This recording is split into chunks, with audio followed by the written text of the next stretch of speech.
Hello అందరికీ, అందరూ ఎలా ఉన్నారు?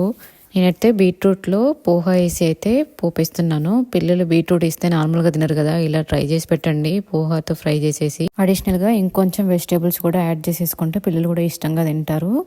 దానికోసం అటుకులను అయితే ఫస్ట్ వాష్ చేసుకొని పెట్టేసుకోవాలి. నెక్స్ట్ ఒక బౌల్ పెట్టేసుకొని ఆయిల్ వేసుకున్నాక ఆవాలు, జీలకర్ర, పచ్చిమిర్చి, ఆనియన్ అవి కొంచెం ఫ్రై అయిపోయిన తర్వాత గ్రీన్ పీస్ అలాగే కార్న్, కొంచెం పీనట్స్ కూడా వేసుకొని వాటిని కూడా కొంచెం ఆయిల్లో ఫ్రై అవ్వనివ్వాలి. అవి ఫ్రై అయిపోయిన తర్వాత టేస్ట్కి సరిపడినంత సాల్ట్, చిల్లీ పౌడర్ వేసుకొని వాటిని ఆయిల్లో మంచిగా మసాలా అంతా ముక్కలు పట్టేలాగా మిక్స్ చేసుకోవాలి. అది మిక్స్ అయిపోయిన తర్వాత ఇందాక వాష్ చేసి పెట్టుకున్న అటుకులు కూడా వేసేసుకొని నెక్స్ట్ ఇందులో బీట్రూట్ తురుము అలాగే క్యారెట్ తురుము కూడా వేసేసుకొని అటుకులకంతా మిక్చర్ పట్టేలాగా మిక్స్ చేసుకొని ఒక 5 minutes లో ఫ్లేమ్లో పెట్టేసుకొని ఫ్రై చేసుకుంటే బీట్రూట్ పోహా అయితే రెడీ అయిపోతుంది. పిల్లలకు హెల్తీగా బీట్రూట్ కూడా పెట్టేసినట్టుగా ఉంటుంది. అలాగే బ్రేక్ఫాస్ట్